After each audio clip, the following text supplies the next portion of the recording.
Welcome to this episode of the Smart Leaders Sell podcast. I'm Jessica Lorimer, sales coach and leadership expert, and I am really excited to dig down into today's episode.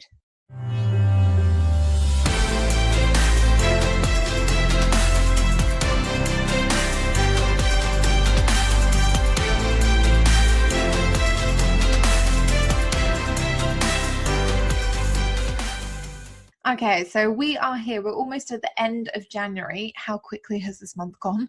And I'm wondering who has stuck with their New Year's resolutions. I feel like that's kind of a dirty word at the moment. Everyone's like, I set these resolutions and then I just didn't want to follow through with them. And I feel you. This is the reason that I don't set New Year's resolutions. I set goals. I'm like, right, I'll do those. But resolutions, I kind of gave up on a long time ago, because for me, resolutions were just then things that I wanted to rebel against as opposed to actually achieve. But it kind of puts me into this perspective of action, because what I see a lot of people do is that we have big plans in January. People set goals, we set resolutions, however you want to phrase it, whatever makes you feel better.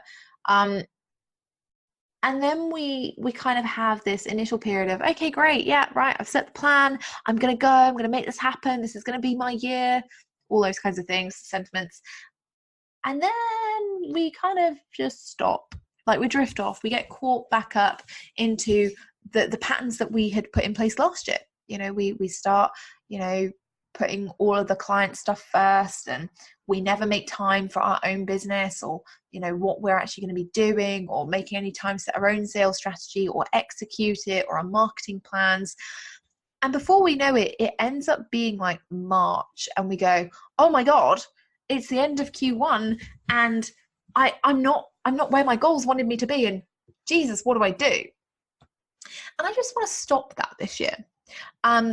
Because actually it's quite stressful to watch. That sounds really selfish, doesn't it? I am stressed watching people get stressed about New Year's resolutions.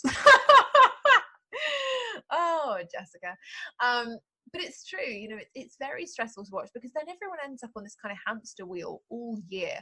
And so they fluctuate between, oh my goodness, I've taken action and I've got results. And then, oh my God, I've prioritize everything else and not like revenue or marketing or whatever the big goal was, and suddenly I'm back where I started and I need to fix it, and we end up on this weird like seesaw for the whole year of I'm stressed, I'm not stressed, things are going well, things aren't going well. And I just want to cut that out. And there's a really simple way of cutting it out, and it's not about make a better plan. It's not about go and sit in a dark room for a week every single month and do all of your revenue generating activities there, or your marketing goals or your health goals or whatever. It's quite simple. It's about just taking action every day. Let's clarify that. Every day, Monday to Friday, okay? If it's business related, Monday to Friday, because nobody should be working weekends, all right? Nobody gives up a job so they can work on a Saturday or a Sunday. And you might be thinking, well, that's all right for you to say, Jess, but actually, you don't know what my goals are, or, you don't know what I have to do with my clients, or you don't know how busy I am, and I don't know any of those things. What I do know, and what I have learned from the last 4 years in business, is that being successful and hitting any of your goals, achieving any of them, is not about how in detail your plan for achieving the goal is. It's not about going out and telling a bunch of people what your goal is. It's not even about picking up a journal every single morning and writing your goal in there. Okay? It's about taking action to hit the goal every day, consistently. And the way a lot of people go wrong is that they try and take this like massive action at the beginning of January. So the first 2 weeks, everyone's super motivated and super inspired, and they get up every day and they don't even need a coffee because they are going to hit that goal, y'all. My American accent is terrible, just realized. But then that's not sustainable. Because after 2 weeks of getting up at like 6 a.m. and not having coffee and trying to be really inspired and empowered, and you're working like a 20-hour day and looking after your children and trying to be a good person, well, you know what? Come a Wednesday, come a Friday in February, you're going to be like, well, do you know what? Screw it. Screw the goal. It is too hard to achieve. I'm not going to make it happen. And you rebel against it. You resent it because it's making you work harder, and it's making you work in the red zone for too long, and you cannot sustain that. So it's not about taking massive action this year. It's about taking consistent action. I want to make this the sexy thing of 2019, right? Consistent action, like it's some kind of movie film thing. Because we hear all the time, take a massive leap, take massive action. But actually, that's not sustainable. You can't do that every day. I can't wake up every day and take all of this massive action, because otherwise it wouldn't be exceptional when I did it. So it would be kind of pointless, right? Whereas what I can commit to is being consistent every day. I can consistently make an hour in my day every day where I just focus on my business. Okay. And if I want to make it even easier on myself, I could, consistently every week say, well, you know what, 4 days of the week, I'm going to do all client stuff, but one day for 5 hours, I'm just going to do my stuff. And then my brain doesn't even have to do any context switching. I'm just doing my thing. I can do that consistently. I can consistently every day get up and do one revenue generating activity. I can consistently every single day get up and do one branding and visibility activity. I can consistently every day even manage one learning and development activity. But what I can't do every day is get up and do 30 of each of those. It's not possible.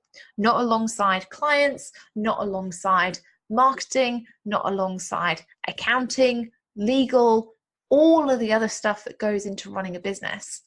I just cannot physically do it. And I don't want to, because then it sets this expectation that I have to be this person every single day who does the 30 things, which means that in order to be proud of myself or to excel, I would have to do like 35 things. And it isn't possible, not permanently. And it sets you up to fail, right? It sets you up for this expectation of yourself that you are going to be superhuman.